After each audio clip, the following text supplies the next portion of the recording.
Como preparo que você tem a sequência inteira, vocês acabaram ela, não tem dificuldade. Assim que penso eu. Não, o problema de mudar agora é que vai muita coisa, mas eu acho melhor você entender uma ligeira revisão, tá? Bem ligeira mesmo, para a gente entrar nos. Então, na aula passada eu falei. Primeira coisa. Você está mandando para mim? Está mandando para mim. Localização feita com uma sonda reta, tá? Depois, Você não me colocou. exploração do canal, cateterismo. Falei com vocês que o cateterismo ele não vai até o ápice, a gente não busca o ápice nesse momento.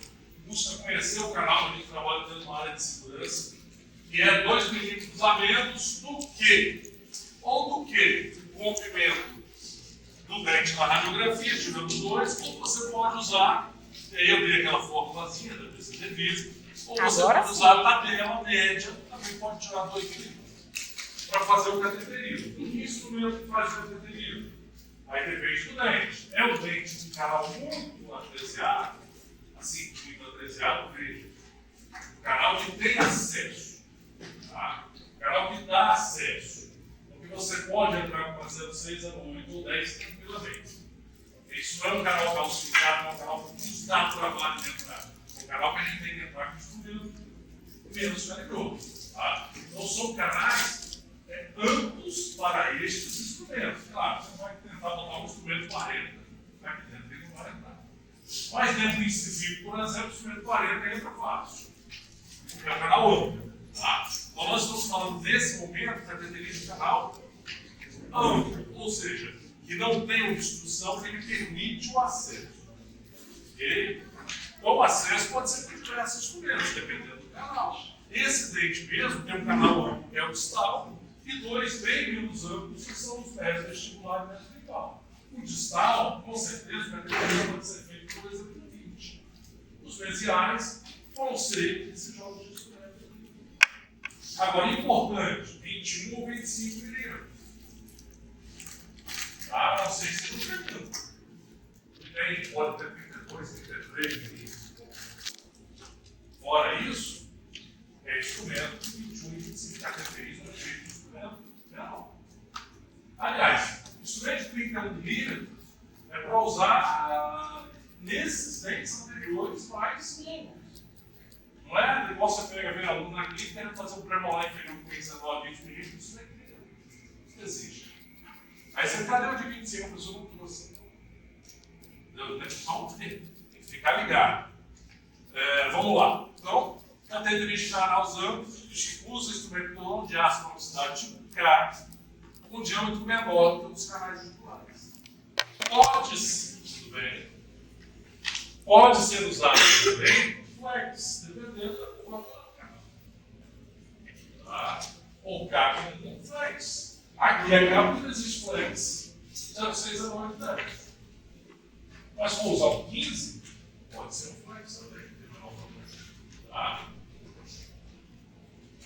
Movimento de cateterismo, avanço, gira direita e esquerda pelo retrocesso, ele busca chegar até onde? Comprimento do dente na radiografia ou a tabelinha menos 2 milímetros. Lembrando que, logicamente, a gente tem que ter um ponto de referência, que pode ser uma ponta de cúspide, e o cursor tem que estar ajustado na medida que a gente quer penetrar. Então, se a gente voltar no slide anterior, nessa medida, se a gente quer fazer um cateterismo desse canal distal, a gente vai da ponta de cúspide até a medida até aqui embaixo. Então, se deu 22, você ajusta o cursor em 20, vai penetrar 20 até o quê? O ponto de referência que você utilizou na medida. E aí vai fazendo esse movimento. Penetração, pequenos avanços, gira à direita e esquerda e pequeno retrocesso. Ele tem um ligeiro toque na parede, mas não que impeça ele de entrar. Tá? Então não é um canal que não permite acesso, não tem acesso. Às vezes, você usa um canal muito fininho, O instrumento 06 você tem alguma dificuldade, mas ele avança. Os movimentos são esses. Okay? Ao final do cateterismo, em caso de bio, gira a direita e pressiona. Dá um quarto de volta, meia volta, até uma volta inteira, se o carro for muito, e a gente remove a pouco. Em dentes anteriores, por exemplo, no canino, depois que você acaba o cateterismo, chega lá no comprimento do cateterismo, às vezes você dá uma volta inteira, se o instrumento estiver bem folgado, você remove a polpa inteirinha. Já em molares, provavelmente ela vai se fragmentando, ela é muito fininha, ela vai se fragmentando à medida que você vai fazendo o cateterismo. Tá? Então não busque tirar a polpa inteira em todos os dentes, mas em alguns momentos você pode ver isso. Okay? Então aqui, ó, canal amplo, empilha com colectomia, movimento de cateterismo, obedecendo aquele movimento. Deixa a radiografia dos dois, uma tabelinha de emissões, avança até o comprimento de cateterismo e pode dar ali uma meia volta, mais ou menos. Se estiver bem folgadão, você tem uma volta completa. E aí, ao enovelamento da polpa no instrumento, você simplesmente remove essa polpa. Tá? A solução irrigadora que você vai utilizar tem um papel importante nisso também. A solução de hipoclorito de sódio, ela dissolve o tecido tubular. Então, inclusive, facilita todo esse processo. Alguns termos têm que ser entendidos, tá? Acho que a gente chegou mais ou menos até aqui. O que é pulpectomia? Como o nome diz, é a remoção ou corte da polpa. Então, a grosso modo, é a remoção de todo o material pulpar vital, podendo este apresentar quadro de alteração inflamatória pulpar. Esse termo aqui seria o mais adequado à palavra biopulpectomia, porque você está removendo uma polpa que está viva. Então, biopulpectomia. Pulpectomia é a remoção da polpa. Biopulpectomia é a remoção de uma polpa vital. Tá? Então vamos lá. Esse cateterismo, essa bagagem a gente pode até tirar. Tá? Após o instrumento de cateterismo atingir o comprimento de exploração inicial, o tecido pulpar é excitado e removido por meio do instrumento K. O instrumento Redson, eu acho um pouco perigoso na mão de vocês no momento. Tá? Então, aqui a literatura cita, mas com um instrumento tipo K, ou K-flex, ou K-vario, K-20, né? Seção quadrangular ou triangular, você remove essa polpa com muita tranquilidade. Mas a literatura permite que você faça com a régua. Mas é um instrumento um pouco mais difícil de se manipular e pode ocorrer acidentes. Tá? Então, isso para você fazer a remoção da polpa.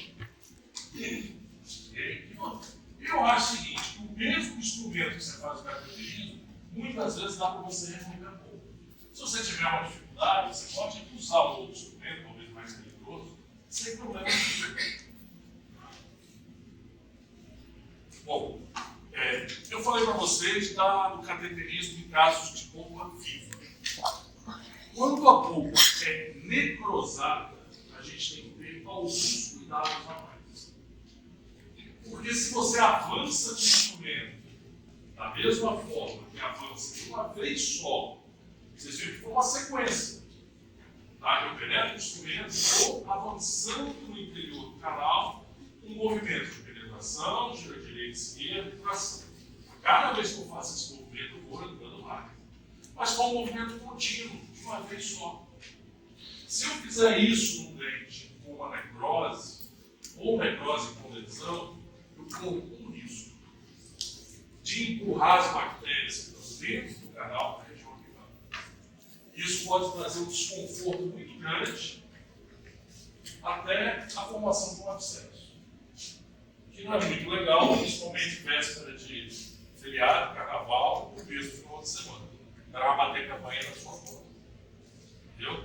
Então, estas situações recomendam um cuidado a mais na hora de fazer a remoção desse tecido necrosado, que é chamado de necropulpectomia. tratamento endodôntico dele é pouco glifosado. Seria a remoção da polpa necrótica dentro do canal. Tá? Então, o cateterismo e esvaziamento inicial do canal se desenvolve simultaneamente. Ok. Consiste na remoção da polpa em estágio necrótico de bactéria no interior do canal. Vamos lá. Como é que é feito isso? Se não é feito de uma vez só, como é que a gente pode fazer isso? Então a gente vai esvaziar o canal por compartimentos. Como é que é essa história? Então, em vez de você introduzir o instrumento em sentido apical de uma vez só, né, num passo praticamente único, como a gente faz no caso de uma companhia, a gente vai pegar o instrumento de cateterismo e vai penetrar no canal uns 4, 5 milímetros apenas. Tá? Já com o canal irrigado, vai penetrar uns 4, 5 milímetros, movimentar esse instrumento de cateterismo, retira e irriga. Repete a sua operação, penetra mais uns 4, 5 milímetros, retira o instrumento e irriga, até chegar no comprimento que você deseja. Pode utilizar o mesmo movimento de penetração, gerencia e irrigação. Só que agora você desce 4 milímetros e irriga, mais 4 milímetros e irriga. Mas em média, tá? Pode ser 3, pode ser 5. Mas você não faz de uma vez só. À medida que você vai descendo um pouquinho, você vai desalojando essas bactérias das paredes do canal e vai removendo vagarosamente. Ao final do processo, a irrigação que você realiza já vai removendo grande parte das bactérias e impede o micro-organismo, já falando micro-organismo, nem sempre é só bactéria, mas impede que você projete esse micro-organismo para a região apical. Impede é uma palavra forte. A palavra melhor seria diminui o risco. Tá? Não tem jeito, gente. Sempre você vai arremessar alguma bactéria lá para baixo. Ou para cima, se for superior. Então, assim, o risco de um desconforto ou de uma dor mais severa ou até a formação de um abscesso sempre vai existir.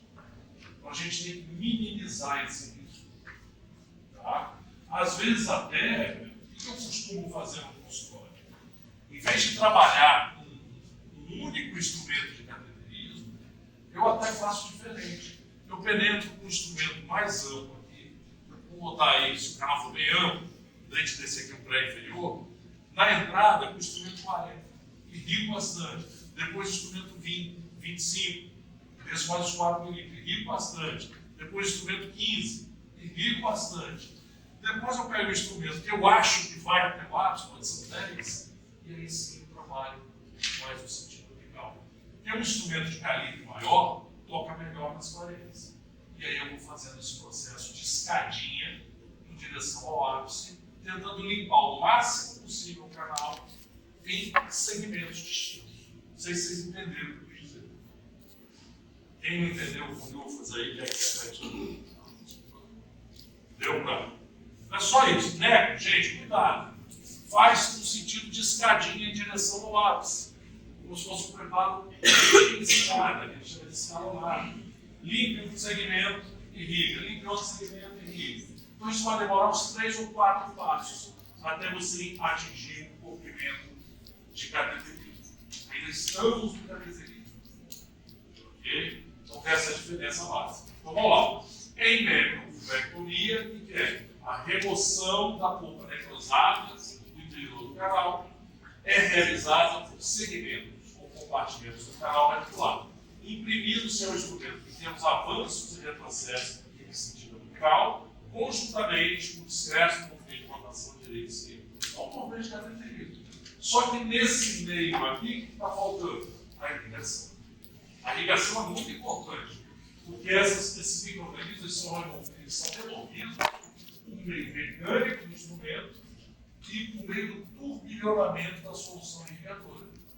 Quando você irriga, os micro-organismos vão sair junto a solução irrigadora. Tá? Isso vai dar mais segurança ao processo de remoção dos micro-organismos dentro do canal.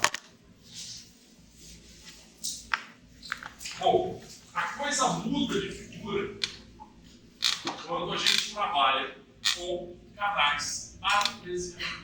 Tá? Em canais amplos, a gente vai falar mais tarde, mas eu vou adiantar, depois que você fez o cateterismo, seja ele em bio ou seja ele em necro, okay? A gente vai fazer uso das redes. Eu vou mostrar aqui agora, já vou adiantar para você. Dá uma ampliada no texto cervical do canal, com o uso da Gates, ou até o texto médio. A Gates, ela penetra 16 milímetros do canal. Tá? Já falamos sobre as Gates, já apresentamos, inclusive falamos da dinâmica do uso dela. Ela vai normalmente até a metade do canal, e de uma para outra a gente tem que ter uma distância de 2 milímetros. Então, assim, é importante que ao final do processo de cateterismo, a gente use as Gates. Seja no caso de bio ou no caso de necro. Okay? Daqui a pouco a gente volta a falar disso. Mas agora vamos passar de canais amplos para canais artesianos. Tá? A maioria dos canais que vocês vão pegar na clínica, a maioria são longos. No laboratório, todos são longos. Então vale o que eu falei aqui atrás. E a gente não faz distinção de bio ou necro, porque é uma serinha dentro do dente plástico. Tá? Vocês têm que ter isso na cabeça de vocês. Agora, em canais artesianos, a gente não consegue entrar com o instrumento de boa, tranquilo, soltinho dentro do canal. Na verdade, muitas vezes não consegue nem entrar.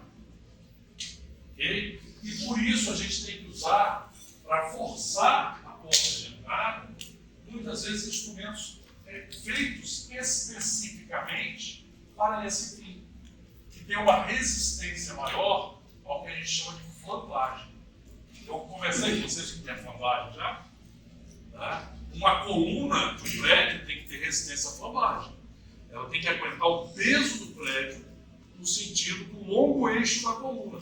Se ela dobrar embaixo, o prédio vai cair. Então, flambagem, vamos ver?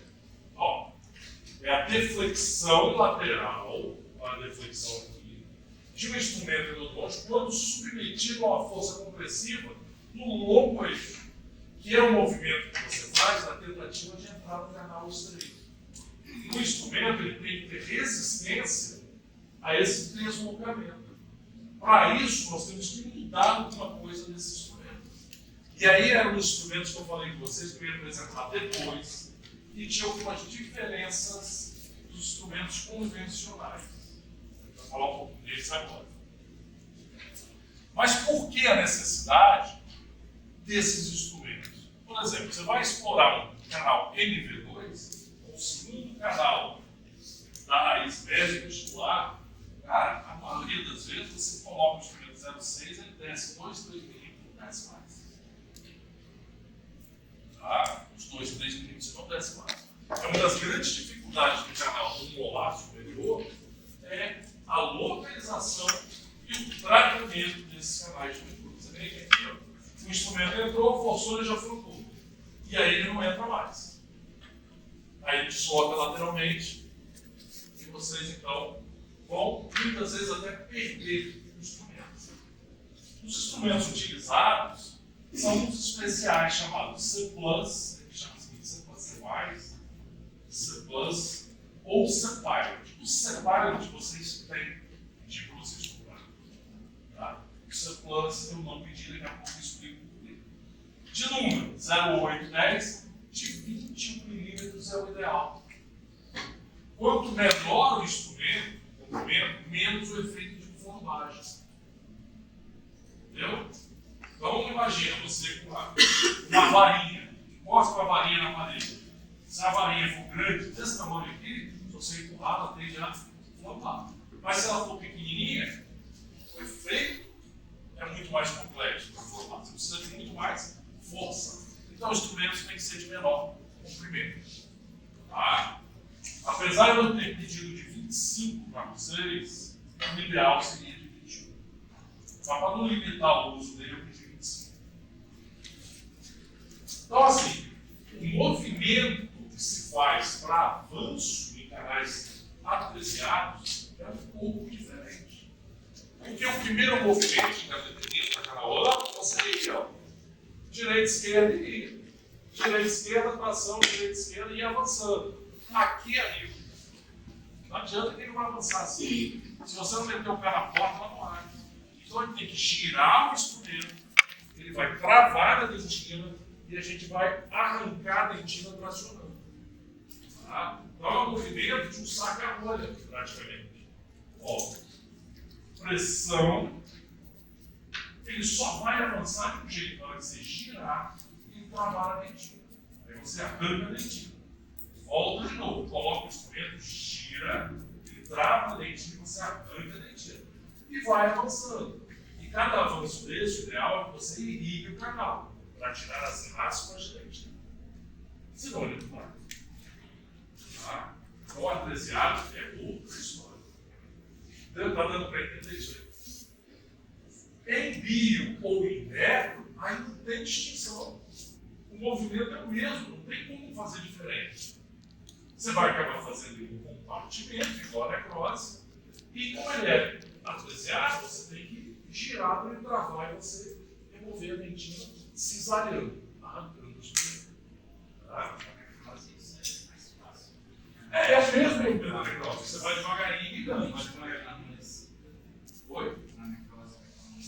Mas aqui não tem amorecido, entendeu? Aqui é um chico, o canal está fechado.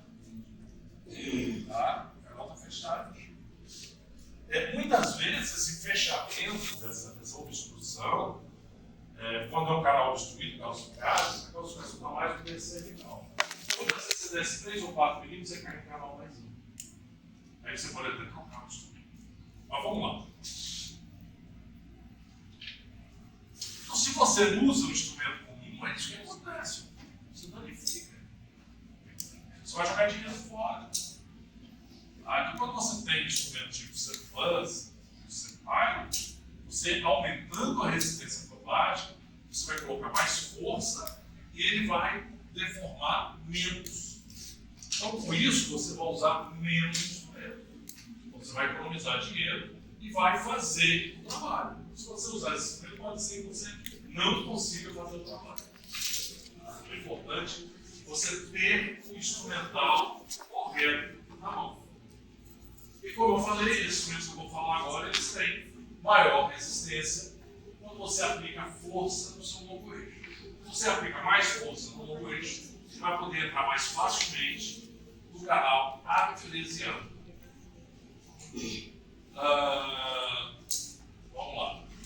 Então, esses instrumentos, o C++, o C-Pilot, ele tem maior rigidez, tem maior resistência à flambagem e resistência à flexão. Ok?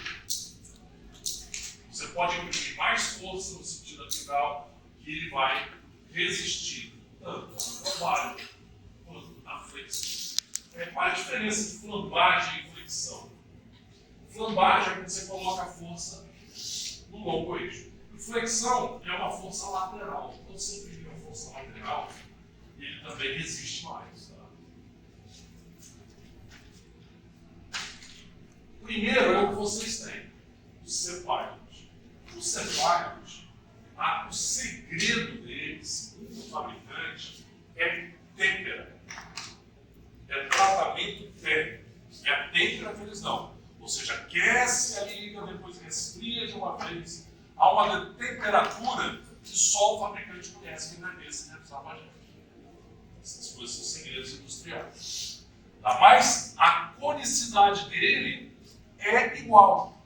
0,2, ou seja, 0,02 de acréscimo no diâmetro da ponta em direção ao intermediário.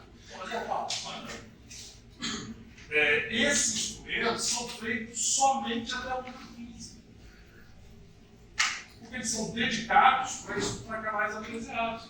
Poxa, não precisa ir no 20 em diante. Então é 0,06, 0,8, 10 e 15. Tá? O cabo deles vem um Czinho assim. Aqui assim, ó, é um C. E aqui do lado vem o comprimento, 25 milímetros. E tem o númerozinho que fica ocultando. Tá? Mas ele falou no C-Pilot, ele tem um Czinho aqui. Tá? C-Pilot. O comprimento do instrumento aqui muda. 19, 21 e 25. A gente está acostumado com 21, 25, 31. Aqui tem 19, 21 e 25. Por quê? Eu não preciso fazer cateterismo com cada com instrumento de 31 milímetros. Não existe isso. Evita erro, né? Tá? Evita erro.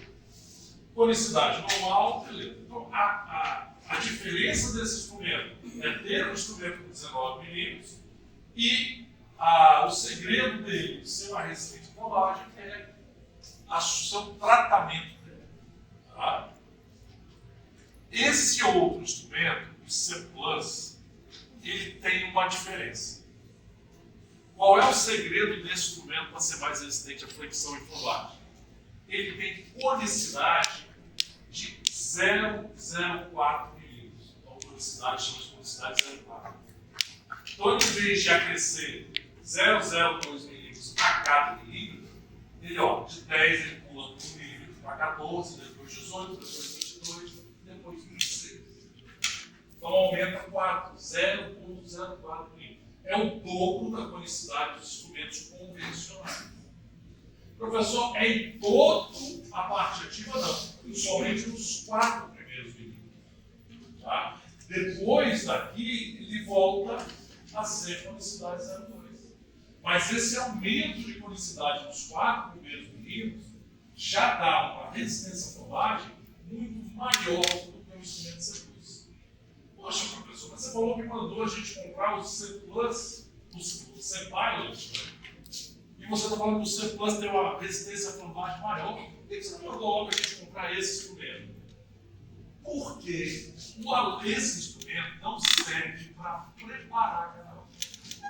Ele só serve para a parte realmente mais apreciada do canal. Então, assim, o que vocês têm que entender? Se vocês penetrarem no canal cerca de 5 milímetros, 6 milímetros com esse instrumento, você já pode trocar por um convencional que, quando ele penetra no canal 5, 6 milímetros, a resistência à flambagem dele aumenta muito. Convencional. Então você entra 4, 5 milímetros com esse, depois você pode trocar pelo convencional. E o aluno não entendia isso. Ele queria instrumentar o canal inteiro com esse instrumento. Só tem um porém. Como vocês viram, ele é um canal, ele é um instrumento com pouca flexibilidade. Okay? Aí o aluno desviava o canal, tinha risco de perfurar o canal. Quando eu chegava lá, o aluno estava instrumentando o canal, o instrumento não é esse. Então eu falei, quer saber? Antes que dê ruim, eu vou cortar pela semana. E depois vai dar problema para mim, né, cara? Vai ajeitar isso. Tá? Então esse instrumento tem para cateterismo. Ampliou, entrou no instrumento normal, você pode encostar. Já o C-Pilot, por ele ter características de um instrumento convencional, é aceitável você trabalhar no canal completo. Tá? A diferença de resistência à flambagem entre um e outro é muito grande. Vamos lá, vamos falar dessa diferença daqui a pouco. Então, diâmetro desse instrumento: 0,6, 0,8, 10 e 15, igual ao do C-Pilot. O comprimento, em vez de ser 19, que era o C-Pilot, é 18. Vai fazer a menor diferença. 18, 21 e 25. Também não tem 31. Então a conicidade 0,4 nos 4 primeiros milímetros, depois volta a ser 0,2. Os dois têm seção transversal quadrangular. Os dois. Então não é a seção transversal que difere um instrumento do outro. Um é a técnica e o outro é a conicidade dobrada, né, nos 4 primeiros milímetros. A seção reta transversal do instrumento é igual para outra. Isso aqui, essa tabela fez parte da minha tese de doutorado. Ele está comparando resistência à flambagem entre o C+ e o C'. Então, olha só, aqui é a medida em grama-força, que é o peso, mais ou menos, que você coloca com a ponta dos dedos, em grama. Então, olha só, o C-Pilot tem a conicidade normal, só tem uma diferença de tempo, ele só vai flambar a partir de 68 gramas impostas em pressão sobre ele. Já o C+, 99, quase 100 gramas. O instrumento convencional está na faixa de 30 volts. Então, olha como é que triplica a força que você pode impor sobre o instrumento sem ele flambar. Tá? Então, esses instrumentos são de grande valia, realmente, quando você quer trabalhar em canais muito artesianos. Tá? Então, diga-se de passagem, que canais são esses? Sem dúvida, um canal que a gente pode exemplificar aqui é um MV2, ou então um outro canal qualquer que por algum motivo tenha obstruído o instrumento. Ok? Tranquilos aqui, gente?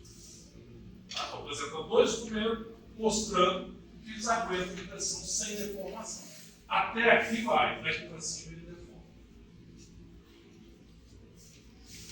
Então, eu estou falando disso aqui. Pena que não está nesse aqui, mas ó, dá para ver alguma coisa? Olha só, o instrumento entrando aqui com a maior dificuldade do mundo. O que a gente quer é, ao final, transformar ele num canal aberto, desse jeito. Para a gente poder obturar. Senão a gente não consegue colocar umas coisas de dentro. Se a gente usa o instrumento convencional aqui, ele entorna a massa e você joga uma caixa fora. Se você não usa o instrumento dedicado à flambagem, você não consegue chegar a esse. Aqui já tem até gritos, tá? Ok? Já tem até gritos. Vamos lá. Outro ponto importante. Então, depois que a gente consegue avançar com esse instrumento, a gente tende a usar uma gates. Então avançou, consegui avançar no canal com uma gates. Só tem o seguinte, canais muito apreciados, mesmo que você avance com o instrumento 10, ou até às vezes 15, até o comprimento de categorismo, eles são tão apreciados, mas tão apreciados, que a gate não entra. O professor falou que é legal eu trabalhar com a gate depois do cateterismo, mas eu fiz o cateterismo igual ele mandou, e meu instrumento meu alargador de gate não entra. Quem pode me dar uma ideia aí de como é que eu posso ampliar um pouquinho isso aí para poder entrar uma gate? O que eu fiz até aqui então? Ó, eu usei, estava super apreciado, eu trabalhei no instrumento 06, 08 e 10. Fui até no comprimento de cateterismo, vamos dizer que eu fui no 15. Cheguei lá no comprimento de cateterismo, dei uma ligeira ampliadinha, mas eu quero ampliar mais. Eu quero transformar isso aqui num canal mais amplo. O que eu posso fazer daqui para frente para poder entrar com uma gate Slider, por exemplo, número 1? Quem dá uma ideia? Sim. Alguém tem um insight aí do que eu posso fazer? O comprimento de cateterismo, ele é como mesmo que a gente comprimento que a gente determina? Cateterismo. Médio 10, usa para medir 2 milímetros. Tá? Então vamos dar um exemplo aqui. Eu tenho aqui um dente superior, canal apreciadinho, ele. Usei a 15 aqui e a dele só. O comprimento de cateterismo é até aqui, ó. Correto? E até aqui. Comprimento de cateterismo. Tá? O que eu posso fazer para uma Gates? A Gates vai até onde? Em média. Metade. Ok? Então o comprimento da Gates seria até aqui. Tá? O que eu posso fazer? Eu posso pegar instrumentos mais calibrosos e trabalhar até aqui. 20, 25, 30. Só até a metade, até onde a Gates vai. Aí você dá uma largada um pouco mais aqui nos Gates. Não vocês entenderem isso. Tá? Isso é uma nota. Para poder ampliar um pouquinho, não até o completo de cateterismo, menos até onde a Gates vai, até a metade. Então uso 20, 25, 30. Não precisa todos ir até aqui. Por exemplo, um 25 pode dar vida até aqui, o 30 pode dar vida aqui, o 35 até aqui, o 40 só na entradinha, já vai de lá atrás. Sempre irrigando bem, aí depois você usa Gates. Ele vai, ó. Vai ampliar. Agora vai ficar muito mais fácil você acessar esse texto. Depois que você usar aqui. Tá? Então ampliou até a metade, com instrumentos, com a sequência de instrumentos. Pode ser 25, 35, 40. É um exemplo. Pode ser até mais. Leva a Gates até essa região. Daqui para lá você já foi com o instrumento até o 15. Depois, então você vai ter um canal amplo para ter acesso, para você seguir um novo passo. Daqui a pouco a gente vai falar sobre ele, que é a chamada odontometria, que é medir, conhecer o comprimento do canal. Só por que eu estou passando a Gates agora? Por que é importante? Porque a odontometria, a técnica que eu vou usar para saber o comprimento do canal, deve ser feita depois do uso da Gates. Depois do uso da Gates. Por um motivo simples. Quando você usa Gates, você retifica um pouco mais o canal. Você retifica. Deixa eu ver aqui. Onde é que tem. Aqui, ó. Deixa eu ver.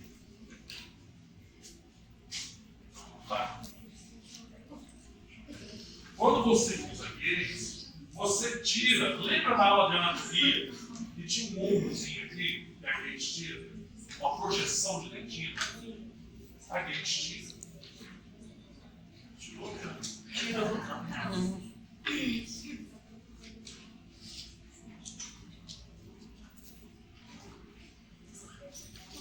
Então sempre tem uma projeção de dentinazinha aqui, ó, um triângulozinho aqui. E à medida que você passa Gates, ele é removido.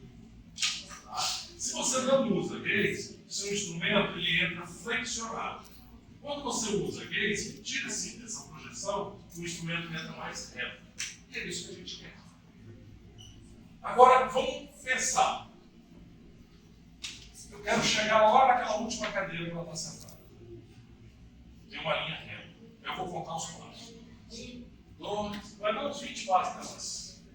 Beleza, tem uma linha reta. Tá? Ou seja, é um canal que eu já removi a projeção de dentina. Eu já criei. A projeção de dentina, vocês entendem que é um obstáculo? Então enche de cadeira aqui na frente. Espalha tudo.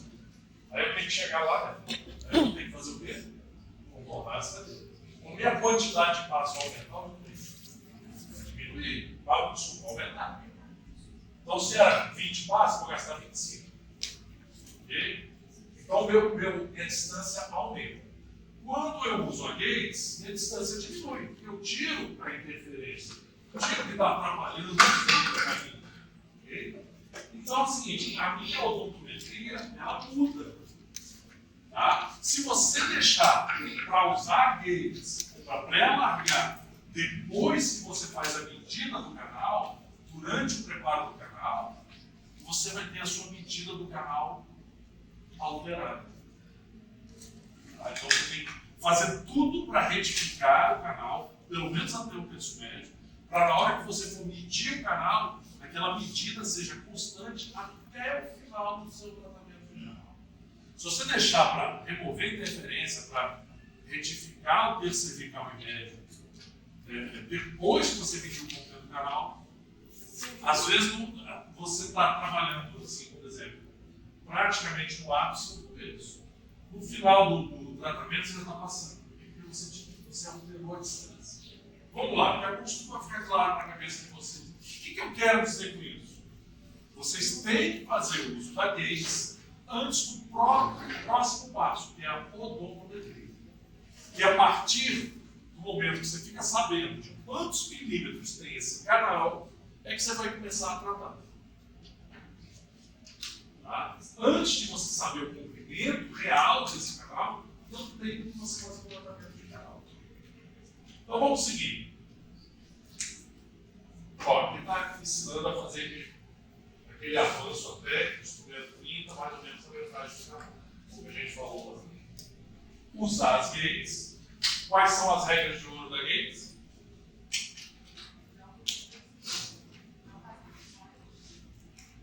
De preferência até a metade do canal. E entre uma gate e outra, de um número subsequente, uma distância de 2 milímetros. Tá? E canal muito curto, ele nunca deve chegar mais próximo do que 4 milímetros do ápice. E que se estreita muito, você pode colocar bastante. Aqui está mostrando as diferenças mais ou menos dos níveis.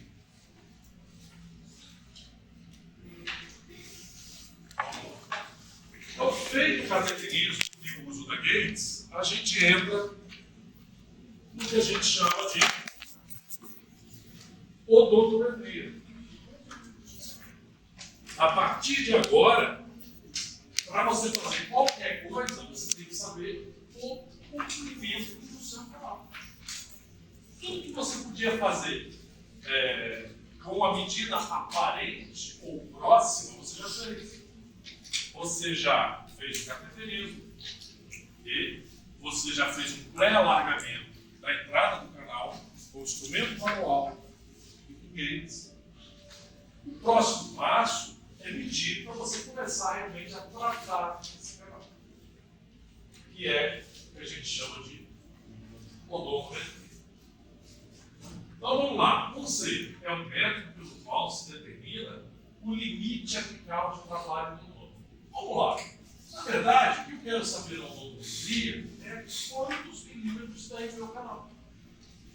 Somente sabendo qual o comprimento do meu canal, eu vou saber até onde eu vou trabalhar com os instrumentos dentro do meu canal. E aí eu já posso adiantar, para facilitar a minha vida daqui para frente, dizer que por convenção,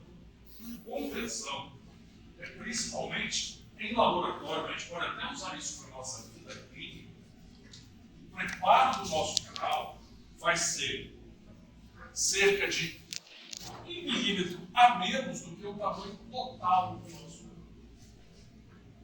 canal. Tá? O preparo do nosso canal, ou seja, nós vamos utilizar uma sequência de instrumentos para tratar o canal, de modo geral, convencional, 1 milímetro aquém do comprimento total do canal. Facilitar, mas a gente vai falar muito disso aí.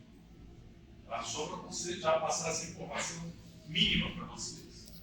Então, o conceito é o método pelo qual se determina o limite aplicável do trabalho. Então, se o meu limite aplicável do trabalho, por convenção, é 1 milímetro a menos do que o comprimento total, então, se eu souber o tamanho do canal todo, eu diminuo o milímetro e sei onde é que é o comprimento de trabalho, até onde meus instrumentos vão trabalhar. Por isso que ele fala que determina o limite de trabalho. Tá? É você saber o tamanho todo para trabalhar um pouquinho aqui.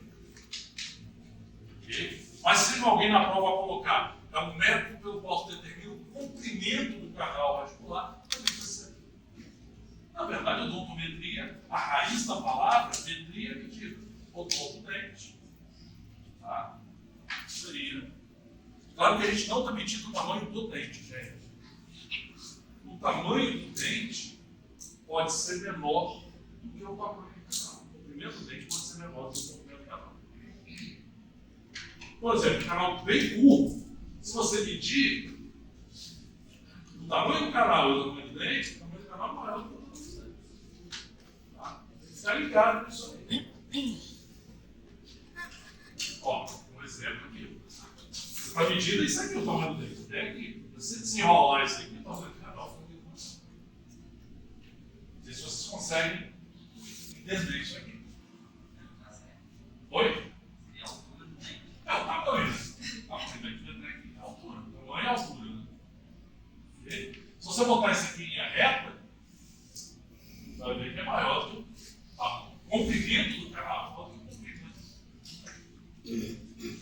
Então, olha só, uma correta odontologia, ou seja, você saber quantos milímetros tem esse canal, realmente, ele te traz algumas vantagens. Melhor controle da limpeza e desinfecção. Se você sabe o tamanho do canal, você pode limpar ele até o forado.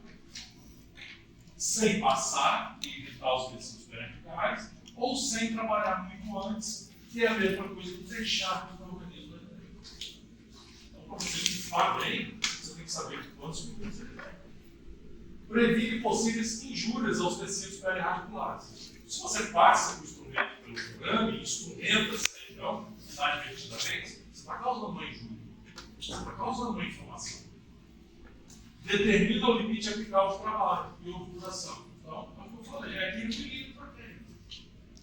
Você sabe onde é que você está trabalhando, sabe que você está na medida que você quer, e é nessa medida que você vai trabalhar, é que lá no final da nossa aula, você vai aprender a obturar o canal.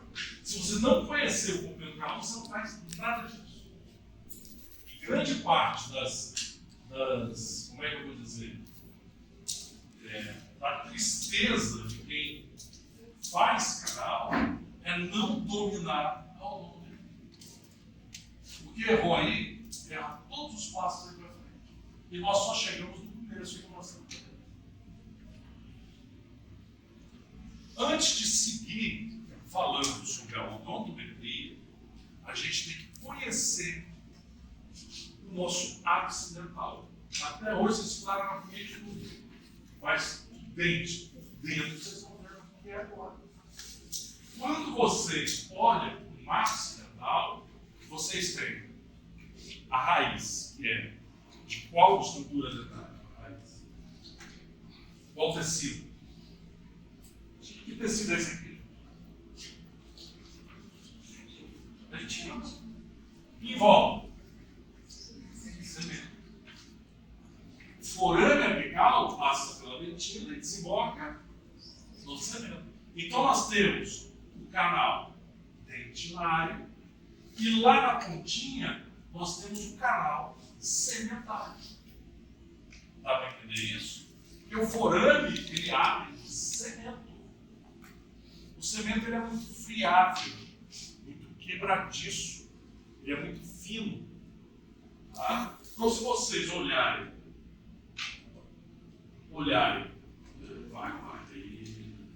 bom. Em grande aumento do ápice dental, o que vocês veem? O canal dentinário ele vai se fechando e depois se abre um canal cementário. E aqui embaixo é o forame apical. Então existe um estreitamento na união entre canal dentinário e canal cementário. Gente, daqui para baixo é ligamento periodontal. Onde que é o campo de trabalho do endodontista? Canal dentinário. Então, o ponto de parada ideal do nosso trabalho como endodontista deveria ser aqui, que a gente chama de limite CDC. Cemento dentinário. Limite CDC é conhecido, uma da língua do planeta. Você vai estudar sobre ápice dental, limite CDC. Cemento dentinário. Tá? Veja que aqui nós temos dois triângulos que se tocam pelo ápice, formando o tal do limite CDC, que é a parte mais estreita do canal articular. Essa porção mais estreita é a porção ideal para você fazer a remoção da polpa, para você fazer o preparo do seu canal até aqui. Qual é essa distância média do limite CDC até o forame apical? De 0,5 a 0,75 milímetros. Tá? De 0,5 a 0,75. Por isso, convencionalmente, eu falei para vocês, que a gente trabalha cerca de 1 milímetro antes do forame. A gente parar mais ou menos aonde? O limite CDC. Ok? Então é um local mais fácil na hora de obturar você travar o cone junto da pecha. Porque ele é estreito, forma um batente, uma parada para esse material. Se a gente instrumentar o canal até todo, até o forame, na hora de obturar o canal fica difícil. Porque não tem onde ele parar. Porque você abriu a parte estreita dele, arrombou, depois fica difícil de você parar o material obturador e ele simplesmente pode passar uma grande quantidade causada. No mínimo, às vezes, uma dificuldade um pouquinho maior de reparo. Tá? Então, nossa função é obturar o canal aproximadamente do limite CDC, que fica ali por volta de meio a 0,75 milímetros do forame. Então, vamos olhar o forame. Aqui, apresento a vocês o forame. Aqui fora, gente, ó, daqui, isso aqui é o limite CDC. Daqui até aqui é canal sedentário. Isso aqui fora é o forame. Então nós estamos olhando o dente nessa direção. Forame apical, desculpa, limite CDC. Daqui, todo esse 0,5 a 0,75 é cemento. É o canal sedentário e aqui fora é o forame apical. Então, ó, de 0,5 a 0,75. Convencionalmente, seria ideal a gente parar com 0,75. Mas qual é o problema? Alguém consegue ver o limite CDC? Não, está lá dentro do dente, está no ápice. A gente não fica conhecendo. Só se extrair o dente de cada um para microscópio. Então, convencionalmente, a gente para no milímetro. Ok? Está dando para entender isso aí? Tá. Então, bom, agora você já conhece também por que a gente trabalha a cerca do milímetro. Em algumas situações, algumas pessoas trabalham de meio, mas para nós, de laboratório, é tudo. Na clínica, eu no consultório, raramente avanço mais do que um. Tá? Raramente avanço mais do que um. A não ser algumas vezes com um instrumento muito fininho, eu posso chegar no forame, depois eu explico por quê. Mas assim, trabalhar no canal para instrumentar e ampliar o canal, eu trabalho a 1 milímetro.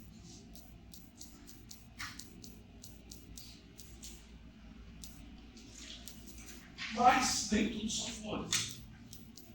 Então, aqui volto a falar que a localização da limite CDC ocorre em média 0,5 a 0,75 aquém do forame. Então, ele está aqui. Ó. O limite CDC está aqui. Beleza. O problema é o seguinte: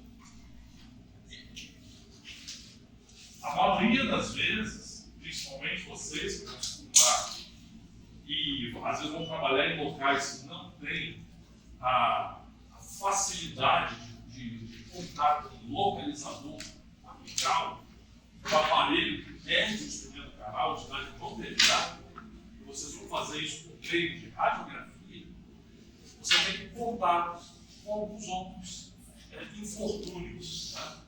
Por exemplo, o forame apical não terminar junto com a pontinha da raiz. Aqui é o ápice radiográfico. E aqui é o forame apical. Olha a diferença de um ápice dental e de localização de saída de forame. Entendeu? Seria muito lindo, maravilhoso, que se todo forame acabasse na pontinha da raiz, mas isso não acontece. E aí, radiograficamente, isso pode trazer alguns equívocos que eu vou mostrar para vocês. Olha só, 83% dos casos, o forame apical está localizado em posição que a gente chama de para-apical. Apical no ápice, para-apical equidistante do ápice radicular. Variando entre meio a 3 milímetros aquém do ápice radiográfico. Na radiografia, a gente não vê a forma legal, tá, gente? A gente vê a raiz como um todo. E é aí que mora o problema. Olha só. Vocês estão vendo aqui? Isso é um instrumento. Isso é um instrumento metodológico. Vou tirar o ruído. Esse instrumento, olha onde é que está o ápice dele. Esse instrumento está dentro ou está fora do canal? Está fora, eu estou vendo. Está fora. Ok? Vamos lá. A técnica para a gente fazer odontologia pela forma radiográfica é você colocar do lado de cá um filme radiográfico e incidir o raio-x. Aqui, vamos dizer que aqui é a parede vestibular, aqui é a parede palatina, de um determinado dente. Tá? Então você imagina, é um incisivo central, eu estou vendo com proximal, mas o filme a gente coloca do palato e incide o fio de raio-x do vestibular. Se você colocar um instrumento, olha só, o jeito que está aqui, passando um pouquinho, quando você disparar e processar o filme, você vai ver isso. Está dentro ou está fora? Aqui, na imagem. Está dentro. Na verdade, está fora. Entendeu como é que engana? Entendeu como é que engana? Então, esse é o grande problema da técnica de odontometria radiográfica. Ela causa alguns equívocos. Ah, mas como é que eu vou saber? Pois é, se você fizer um canal numa sessão só, você não vai ficar sabendo. Tá? O que acontece às vezes, para você identificar isso, depois vocês vão ver que tem que secar o canal com pontas de papel que vocês compraram, uma volta suja de sangue. Ou numa próxima sessão, se você não anestesiar, se você entrar com o instrumento, o paciente sente. Por que isso está acontecendo? Poxa, mas a radiografia está tão bonita, eu estou trabalhando dentro do canal, estou passando. E o paciente sente dor, o corpo volta sujo de sangue. Então o aluno tem que saber que o que parece que está dentro pode ser que esteja fora. O limite do forame, ó, o forame está aqui. O ápice está aqui. Vocês estão conseguindo entender isso? Está fácil de dizer isso aí. Se não tiver, de volta. Tá? Uma imagem não retrata a realidade. Vocês não veem forame. Forame você só vê.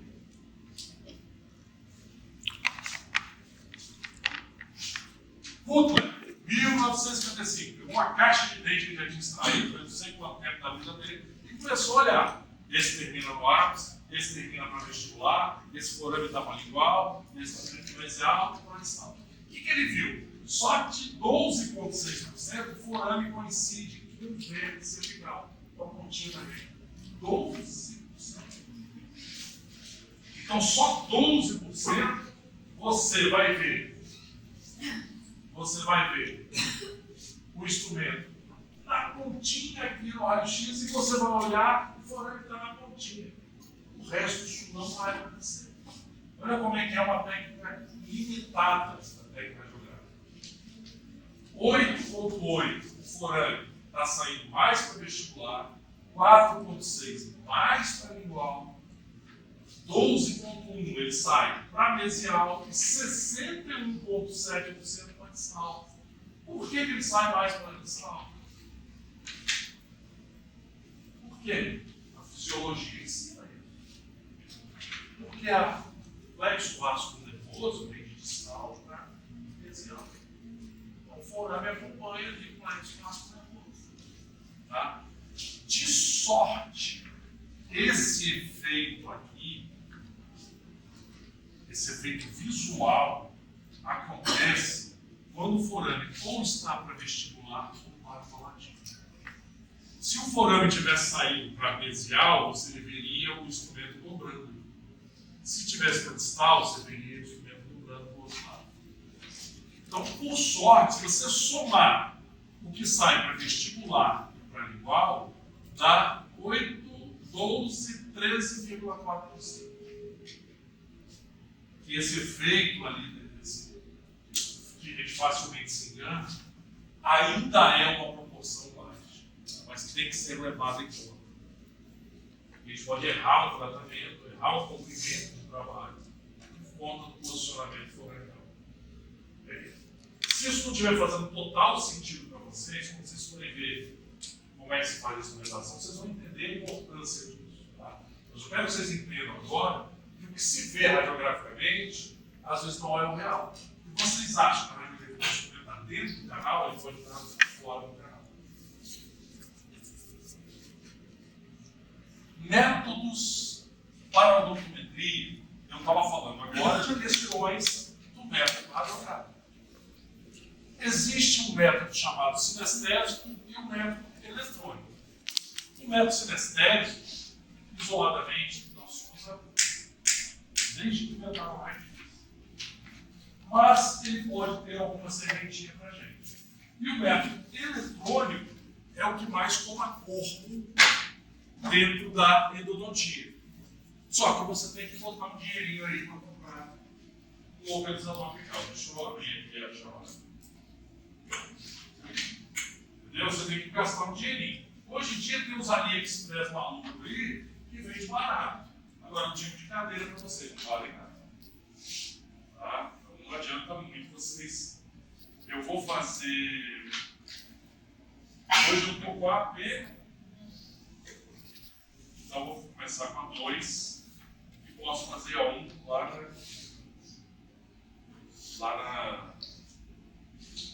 no laboratório. Fica bom assim? Para não dar.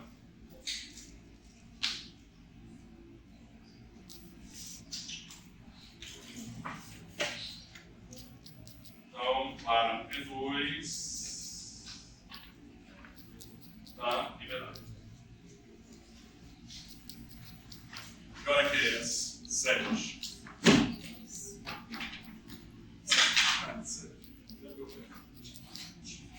Então vamos lá. Antigamente, quando não existia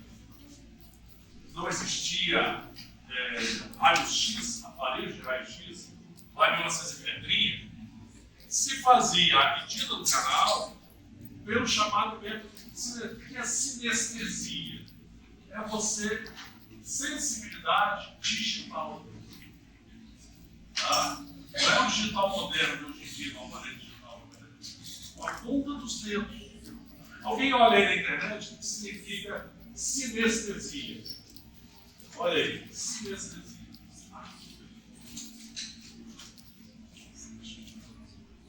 Oi?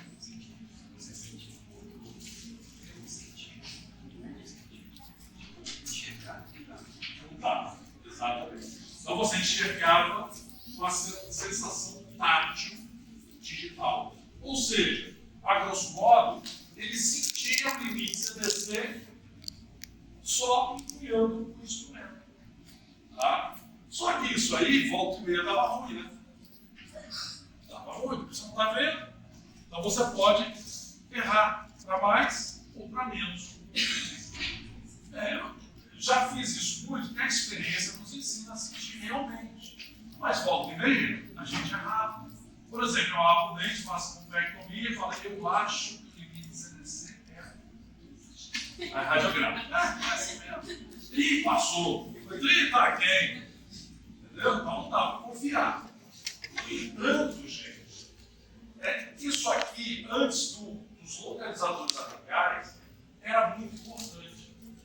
Eu esqueço, acho que tem os dolicocéfalos e os braquiocéfalos. Né?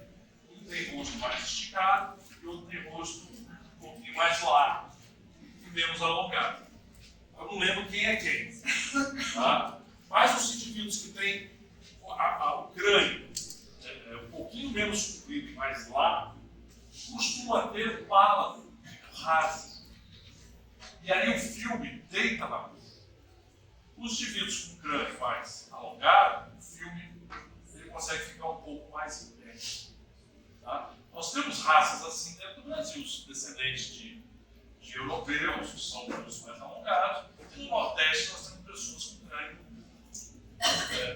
um pouco mais largo e menos alongado. É característica do povo nordestino.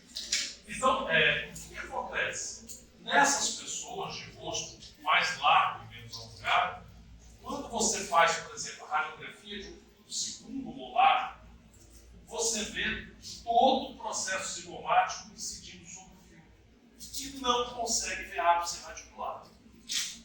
E aí você pode tentar fazer a odontometria pela radiografia e você não vai conseguir. Eu teve um caso que eu não tirei umas 15 radiografias do cara na época e não consegui.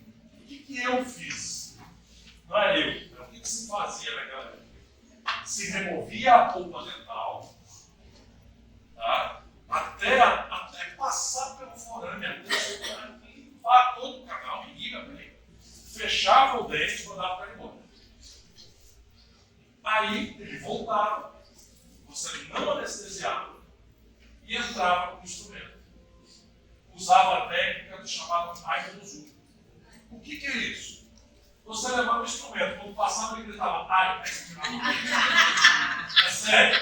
Não é brincadeira. É seríssimo. É a técnica do Aiga do Zoom. Ai, passou uma parte, eu quero 1 milímetro mais, ou 3 milímetros da fé com a odontometria. Era o que tinha para a época.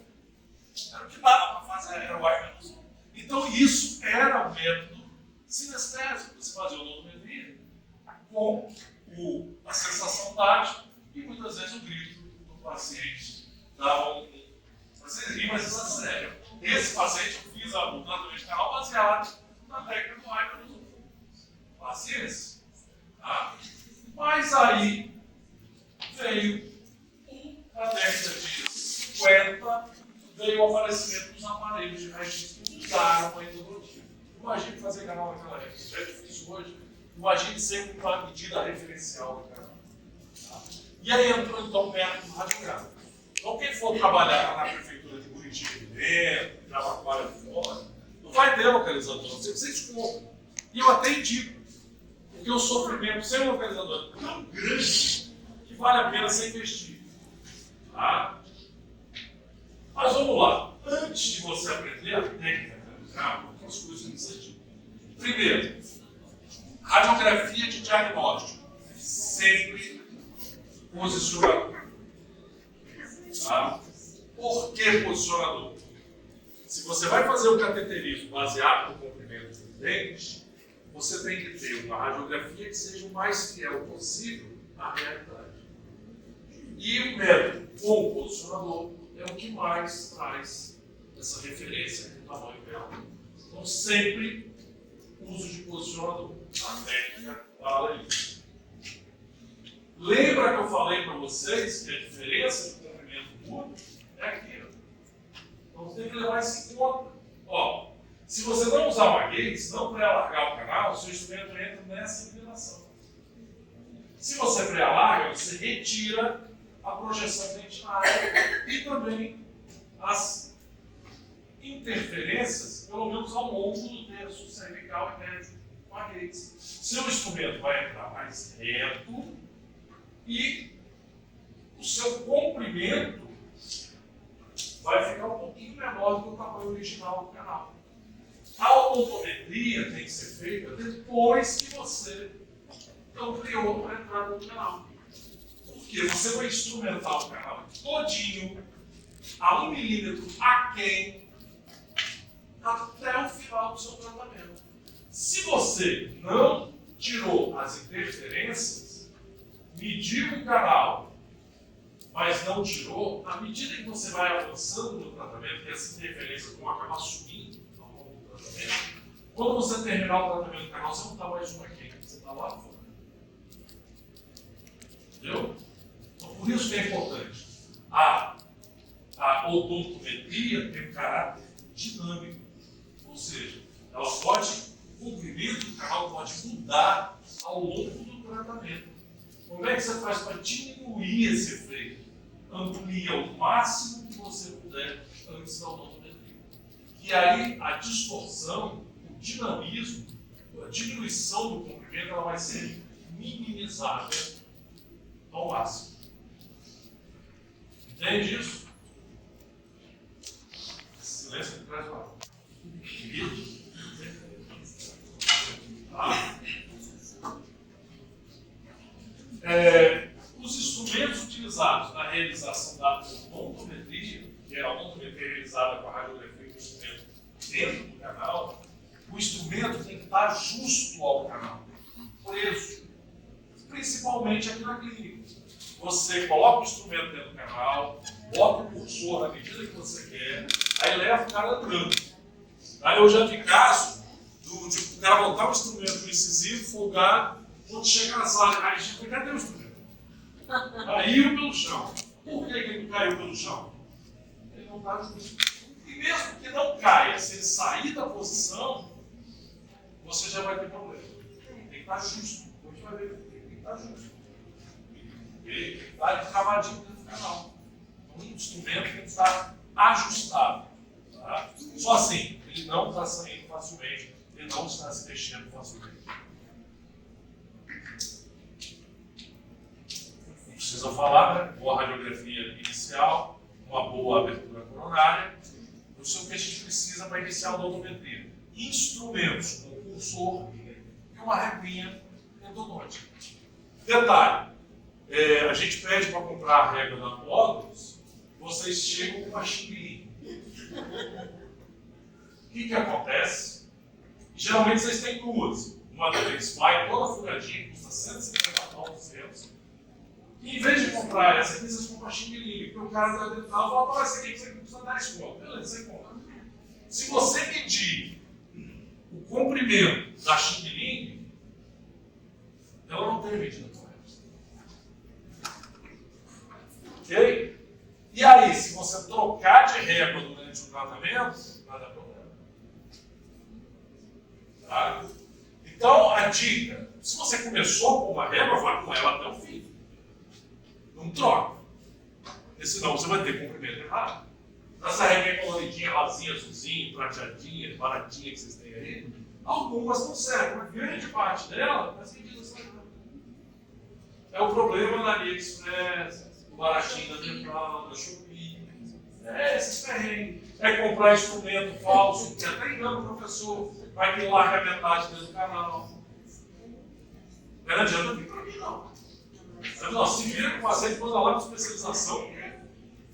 Para retirar isso aí, requer microscopia, tempo, paciência, instrumental novo. Né? Aí vocês vão lá, vocês pedalam a robinha. Tá bom? Não tem que ficar ligado. Instrumentos de boa qualidade. Não vira essa pedala robinha? Você vira a bala. Tá? Outra coisa que a gente precisa para fazer uma odontometria é um controlador bem definido no dente. Isolamento absoluto. Isolamento. Qual é a diferença? Boa, você está falando aqui. Qual é a diferença do isolamento absoluto da dentista para a endodontia? E só tem um dente. Você só isola um dente para fazer. E o que você bota, eu chamo isso de anel, né? O grampo é o mesmo do que você vai tratar, no caso. O grampo no dente você vai tratar. Então você só isola o dente. No isolamento, beleza. Deixa o dente esteja quebrado sua raiz. Aí você arruma outro problema. Normalmente a gente não pega o dente inteiro. Então aí já é outro problema. Aí tem como fazer o isolamento? Aí a gente dá os pulos. Aí é o canal novinho. Entendeu? Vai dar pra gente fazer. Às vezes vai ser realmente morou aqui antes para poder botar um dente. Tá bom? Então assim, um anatômico bem definido. A gente trabalha com 2 pontos de referência para fazer o canal. Um radiográfico, que é o ápice central, e o outro, a borda incisal com ponta de fuso. É o nosso ponto de referência externo, que é extremamente importante. Tá? Então, assim, um dente anterior fica fácil, é sempre borda incisal. Um dente posterior com vários canais, você pode ter vários pontos de referência. O canal vestibular pode ser na curso vestibular, o canal disso vestibular pode ser na curso disso vestibular, mas nem sempre. Só que se você não anotar, você esquece. Não é assim, não precisa anotar. O canal tal, ponto de referência tal, comprimento tal. Vocês vão ver. Calma lá. Mas você tem que ter um ponto de referência, um bloco incisal, um ponto de fuso, bem definido. O que eu chamo de bem definido? Ele pode estar assim, ó. Vocês acham que vocês conseguem repetir isso com uma referência bem de banda, assim, caindo? Não. O ideal é que esteja plano. Tá? Então, o ponto de referência deve ser nítido e estável. Aquilo não é nem nítido nem estável. Geralmente, borda incisal ou ponta de cúspide. Borda incisal, um ponto de cura aqui bem definido. Facilmente visualizado durante todo o preparo do canal e manter-se estável entre sessões. Porque eu termino o canal em uma sessão, grande parte das vezes não. Toda a sessão que vem, a sua conta de custo tem que estar lá de novo no mesmo lugar. Isso significa o quê? Que você tem que evitar o uso de socavado, material restaurador ou fratura coronal irregular. Ou seja, tudo que pode soltar e mudar durante uma sessão e outra, você tem que evitar. Sabe aquela restauração meia boca que você não tirou? Aí você faz o documento com a referência dela. Está na volta e soltou. Aí você tem que fazer todo o processo novamente. Meu Deus. Então já fica ligado. Então a sua referência tem que ser de ordem regular. Tá? E churrasco quando você vai, cara, pau, quebra um pedaço do dente. Busca o que você usou. Tá? Olha só, o método de radiográfico, assim, a odontometria em si é muito fácil de se fazer e até mesmo de entender. Tá? Então, o método radiográfico consiste na introdução do instrumento no interior do canal, seguido de uma tomada radiográfica. Ponto. Coloca o dente dentro do canal e radiográfico. Algumas considerações que tem que ser feitas, mas o método é esse. Utilizam dois referenciais extremos, o plano cruzal e o ápice, como eu falei, como referência, e o ápice radiográfico. As técnicas mais usadas para a determinação são a técnica de Bregman e Lindley. Só que mentira, a de Bregman ninguém usa mais. Por que ninguém usa mais a técnica de Bregman? Porque ela tem cálculo matemático. Mas por que eu coloco aqui na aula? Porque cai em concurso. A última prova do curso de Direito perguntou qual a técnica radiográfica que usa cálculo matemático para a sua obtenção. Aí estava lá, técnica de Bregman, técnica de Lindley, técnica de, sei lá, aí os caras isentam os nomes lá, para ver se o cara sabe essa porcaria que ninguém precisa saber. Mas, cara, então é a técnica de Bregman, você usa cálculo matemático para chegar ao certeza. Vocês querem saber como é que é isso aqui? Vai carregar para dentro. O cálculo não. Só quem é que usa cálculo matemático para ter o nome. Quem vai precisar. Se Deus quiser, não. Eu não usei. Então Então vamos para o que realmente interessa, que é a técnica de. Ó, a de Bregman surgiu em 50, com a introdução do raio-x da odontologia, né? E aí, então, olha só, 29 anos de sofrimento depois, já era até nascido. Vamos lá. O que nós temos aqui? Uma radiografia inicial. Feita com um posicionador radiográfico. Ou seja, ela é fiel, né? Um pouco mais fiel do que se você usasse um filme sem o posicionador. Tá? Então a gente sabe que aqui ela está bem próxima do que é o normal. Tá? Por meio de uma régua, a gente mede o comprimento desse dente. Então, você está lá, na prefeitura de Jaraguá, aqui dentro, só tem a radiografia pau a pau e você tem uma régua. Você vai medir. Quanto é que deu? 22 milímetros.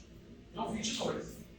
Mas, na verdade, pode estar errado. Ele pode ter 19, 24.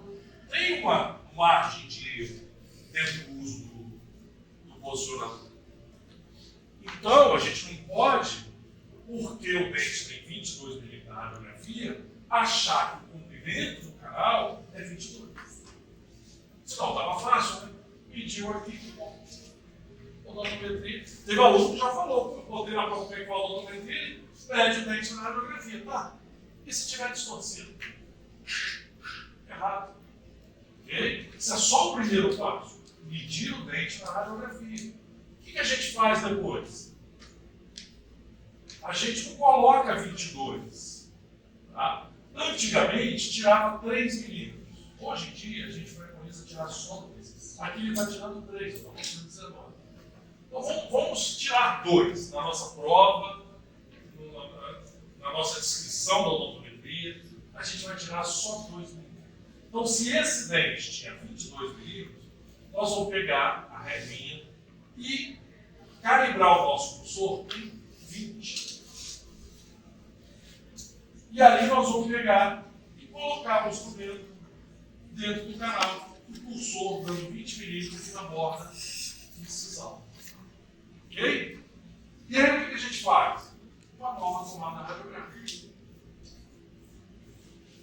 Agora nós temos um instrumento dentro do canal com 20 milímetros de comprimento. Beleza. Pô, ficou mais fácil aqui. Agora nós vamos ter que calcular esse restante. No olhômetro aí, galera, para chegar aqui no ápice, quanto vale? Os 3, né? Os 3. Vamos dizer que é 3. Vamos supor que o forame apical está na pontinha da raiz. Para ficar mais fácil para a gente pensar. 3 milímetros, vamos usar o seu 3 milímetros. Então o que você tem que fazer para ajustar o milímetro aqui? O que você tem que fazer a partir daqui para o seu instrumento chegar a 1 milímetro aqui no forame, imaginando que o forame está no ápice? Vou repetir. Você entendeu? Não sei se eu tinha entendido. Então, vou perguntar para todo mundo. Ó, a colega falou que acha que tem 3 milímetros até o pseudo-forame que estaria coincidindo com o ápice. O que eu faço para esse instrumento chegar a 1 milímetro de forame? Aumenta a comprimento. Então você vai pegar, medir aqui, mediu o quanto faltou. Eu quero trabalhar com aquém. Sobe 2, acerta o cursor e radiografa novamente. Se ele tiver, se você quer deixar ele a 1 milímetro, você vai medir. Então, para chegar a 1 milímetro, deu 21. Daí tinha 22, 21. Então, o meu comprimento de trabalho, o Kleber falou que é um aquém. Eu vou trabalhar um aquém. Então, em um aquém, quanto tem? 21 milímetros. Beleza, a odontometria está feita. Tá? O comprimento do canal não é 21, é 22. Mas se você quer trabalhar em 20 milímetros, vai ter uma barra. Quando eu tenho um comprimento de 20 milímetros, eu vou a 1 milímetro do buraco canal. A gente pode trabalhar a 2 milímetros. Veja bem. Existem, aí entra diferenças de escola. Tá? Se você pegar, por exemplo, um pesquisador italiano chamado Ricucci faz o seguinte: ele, em caso de polpa viva, ou seja, uma bioreflectoria, ele trabalha a 2 milímetros aqui. Ele, em caso de necrovectoria, ele trabalha entre 0,5 e 1 milímetro. E ele diz que os resultados dele são maravilhosos. Se você pegar o professor Lopes Siqueira, que é o livro que vocês vão estudar, ele convencionou tudo a porque, na verdade, o milímetro está dentro do canal. E está ali mais ou menos no limite CDC.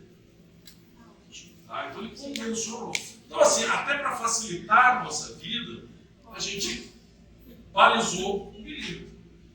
E aí entra o consenso, né? Em caso de nébula, se eu quiser, eu posso trabalhar bem, a literatura também apoia. Então não está errado.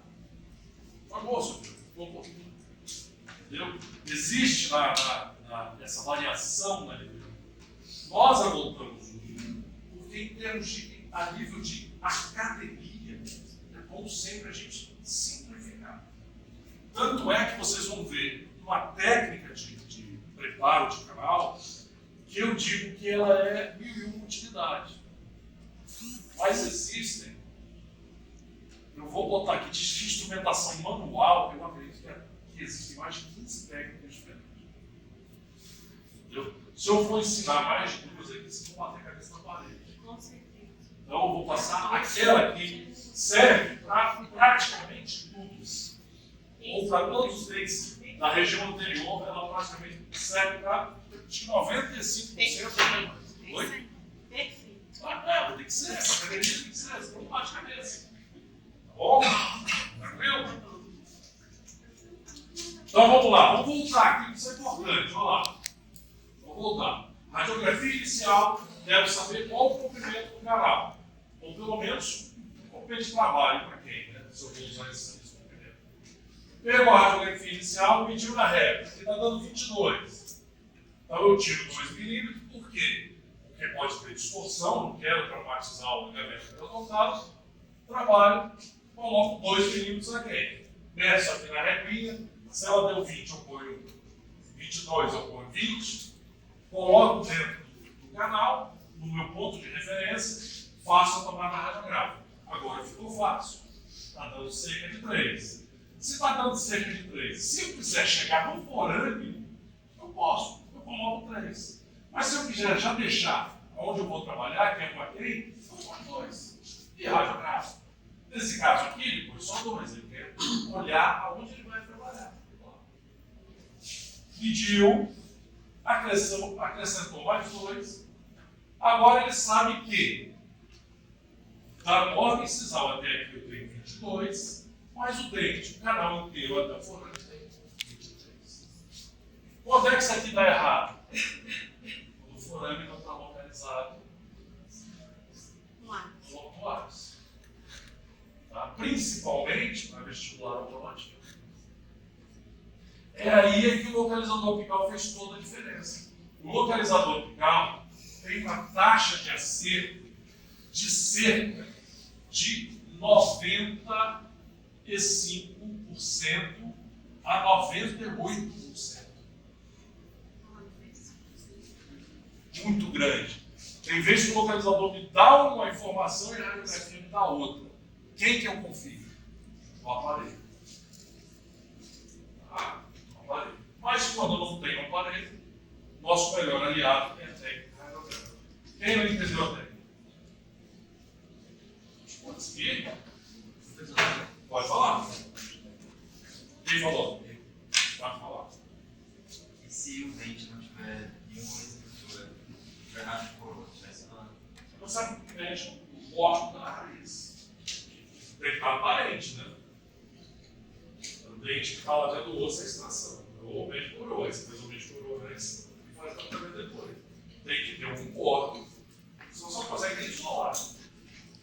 Entendeu? Sempre vai ter um corpo com uma fratura da coroa, um corpo da raiz que está aparente, senão você consegue isolar. Tá? Sempre vai ter. Olha só o que eu falei para vocês. Segundo Hélio Lopes, tanto em dentes polpados quanto despolpados, o limite de instrumentação deve ser confeccionado preferencialmente a 1 milímetro do ápice radiográfico. Então, o que está escrito aqui foi o que a gente conseguiu aqui. Tá?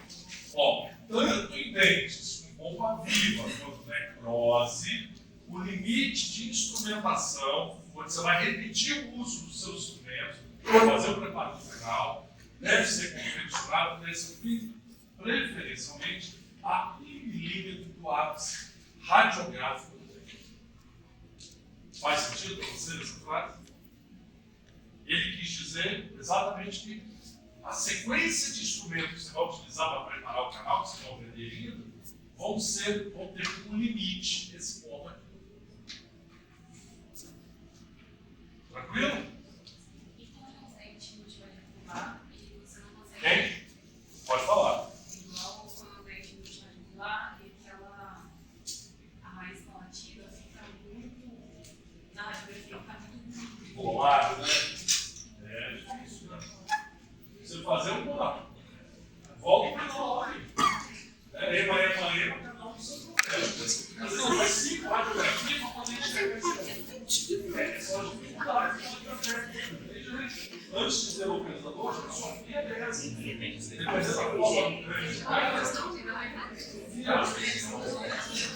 Peraí, gente. Topografia. A topografia consegue tirar um movimento muito aproximado. Muito. Tá? Mas ainda não substitui uma topografia. E aí, olha o que Paiva e Antoniazzi falou antes da gente ter os localizadores apicais. Olha o que ele disse. Assim nos parece, isso aqui é década de 60, final de 50 e início de 60. Assim nos parece paradoxal o fato de a endodontia subordinar-se a medidas precisas. Poxa, meio aquém, 1 aquém, 2 aquém, é muito preciso se você não está enxergando. Tá? Então a endodontia subordinar-se a medidas tão precisas e, todavia, não dispõe de aparatologia adequada à mensuração. Hoje em dia tem, que são os localizadores apicais. Os aparelhos eletrônicos que nos auxiliam tanto na determinação do comprimento do canal articular. Nós aqui na clínica temos 4 ou 5 aparelhos. Tá? 4 se der pau e um tem outro para colocar em uso. Okay?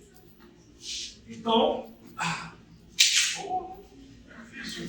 o método eletrônico, que é o método do uso dos localizadores, é a determinação do comprimento de trabalho por meio do uso de um aparelho eletrônico, um localizador. Chama de localizador foraminal, localizador apical. Ele tem vários nomes, mas na verdade ele localiza mesmo o ligamento periodontal. Entendeu? Quando ele chega no forame, é onde ele tem o ponto mais preciso de determinação. Mas ele chama, você pode chamar de localizador apical ou localizador foraminal. E tá certo. Tá? Um dos primeiros aqui no Brasil foi o Adult. Década de 70, se não me engano. Mas a ideia dele é de Suzuka e Sumada no Japão em 1962. Mas isso só ganhou porte na década de 90. Em 92 chegou no Brasil com patente. Mas por que isso não ganhou força na época? Porque ele precisava de uma regulagem, de uma calibragem, que não era tão fácil de fazer. E aí, muitas vezes, o operador fazia uma operação errada. Então, eu cheguei a ver, quando eu me formei em 92, né? Na verdade, isso aqui, Ferrari, nessa foto dele, essa imagem aqui, é antes, que eu me formei em 92, isso aqui era do final de 80. Acho que lá em 88, alguma coisa assim, foi lançado. Eu cheguei a ver vender esse aparelho. Era muito caro. E todo mundo falava que parava bem. Provavelmente esses aparelhos aqui eram de segunda geração. Eles eram complicados. Hoje, aqui na 4ª geração, mas já está muito mais do que isso aqui. Tá? Hoje em dia é feito corrente alternada. E aí não vou entrar nisso na eternidade, acho que para vocês também não vai aumentar em nada esse trem-bala. Tá? Mas hoje em dia eles são muito mais apresentáveis, mais bonitos, mais intuitivos, né? E são bastante precisos e realmente são de boa prática. Tá? Então, assim, eu volto a falar que eu vejo muita gente comprar localizador barato e falar essa porcaria não presta. E não, pronto. 200 reais. Você vai achar lá 200 reais. Porra, o cara falou que esse troço custa 2 mil, 3 mil reais. Isso aqui custa 3 pau. Isso aqui custa 3 mil também. Eu tenho dessa marca aqui o localizador desde a década de 90. Vou levar ele para acerto agora. 2 vezes eu mandei, essa é a segunda vez que eu mando acertar para ele. Em quanto tempo? Vou botar 2 mil aí como preço para ele. Pode ganhar 2 mil. Você tem 20 anos. Tá? Tem até um aparelho aí, vocês vão ver, que vai para o concerto agora. Que é dessa marca aqui, que é um israelense. Tá? Tem o da Dentsply americano. esse aqui é o Morita, é japonês. Né? Esse aqui eu não lembro de onde é. Tá? Mas enfim, quando é que a gente usa isso aqui? 90 e tantos por cento das vezes os organizadores são bem indicados. Tá? Ou seja, nas suas situações rotineiras do tratamento de canal. É utilizado para acompanhamento do cumprimento de trabalho durante o processo de limpeza e modelagem do canal. Por que isso aqui? Lembra que eu falei para vocês que o comprimento do canal é dinâmico? Ele pode mudar? Às vezes muda. Às vezes você acha que está trabalhando um ok, mas se você não fez uma boa ampliação do segmento cervical e médio, por exemplo, ok, a sua volumetria mudou. E aí, como o utilizador fica fácil, eu chego no meio do tratamento, começo de novo. Tem alteração aqui de bem pequeno. Então, vou adotar que tem alteração. Porque a odontometria, isso aqui é rápido. Para tirar dúvidas, você não precisa nem radiografar. Você fala, o cara mudou uma coisinha aqui. Estava 1 milímetro aqui, 21 milímetros, agora está meio. Então, eu vou ter que recuar um pouquinho. Então, toda vez, antes de terminar o canal do obturar, eu sempre volto para o aparelho e vejo se eu estou certo. Às vezes, quando eu vou olhar, estou passando por mim, cara. Passei. Tem molho aqui na ampliação do canal, tal, deu diferença. Eu volto um pouquinho mais. Então, ela é bem útil. Durante o tratamento, você pode rever se o seu comprimento está correto. Paciente gestante, por quê? Você diminui o número de radiografias. Tá? Com a odontometria, o que a gente faz com o aparelho motorizador? A gente coloca o instrumento na posição que ele indica e faz uma radiografia. O que você pode errar é a radiografia, que o aparelho não erra a medida. Tem gente que confia no aparelho e faz até sem radiografia. Para vocês eu não indico. Por quê? O aparelho é um equipamento eletrônico, sujeito a falha, vocês não estão acostumados com o aparelho. Então o ideal é usar, ir lá e radiografar para ver se está tudo ok. Eu, por exemplo, não é todo dente que eu faço um movimento de radiográfico. Eu conheço o aparelho, sei quando ele está preciso. Então vocês devem radiografar. Pacientes que apresentam ânsia de vômito durante a tomada radiográfica.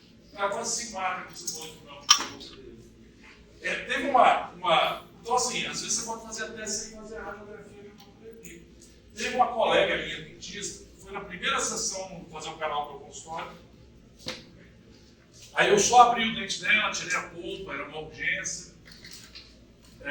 Aí ela falou: você volta semana que vem. Na outra sessão ela falou: estou grávida. Parabéns. Legal. E daí? Então, daí você não vai fazer radiografia. Então, tá bom, então eu vou fechar seu dente. Aí vou medicar. De repente a gente espera, né? O neném nascer e você. Não, você vai fazer ele pelo canal. Mas sem radiografia? Sem radiografia. Bom, tá bom, você confia em mim, mais do que eu, mas vamos lá. Eu fiz o canal dela todo, não faço isso. É arriscado. Todo sem radiografia, para me prometer uma coisa. Quando o neném nascer, assim que você puder, você vem e a gente vai radiografia. Eu devia colocar essa imagem depois desses slides. Eu tenho que procurar. Na verdade, tem tanto tempo que eu já esqueci o nome dela. Nossa, eu sou colega. Ela era dentista. Deixa eu jogar a bola em cima. Era colega dentista. Vocês todos tiraram. Assim, gente, aqui que eu vou ver na musculatura, eu vou ver na musculatura. Mas eu não vou deixar de ser meu colega. Colega de profissão. Você tem que Cada me chamar para o aniversário, né? Bom, então a gente pode se dar o luxo de confiar nesses aparelhos em algumas situações desse tipo. Entendeu? Contraindicação: canal muito calcificado ou um material obturador dentro. Eu tenho que chegar até o forame, senão eu não consigo medir. Ok? Eu tem que estar no meu canal livre, sem pedido. Senão, ele não mede. Fratura radicular, reabsorções ou perfuração. Aqui tem a perfuração. Eu quero saber como o instrumento chega no ápice. Se tiver perfuração, não está no ligamento periodontal, ele vira. Ele não sabe, quem fica doidão. Fica dizendo que aqui é o ápice, aqui é o ápice. Quando você vai ver, está perfurado, ele está aqui, não está. Não sei. Ápice, reabsorção, ápice incompleto, muito largo, porque o instrumento tem que estar justo no canal, para não ler também.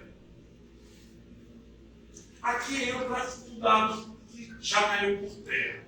Paciente com uso de marca-passo, você pode ter possibilidade de interferência, não sabe bem que se regular o marca-passo do cara, o cara sai dali com arritmia cardíaca.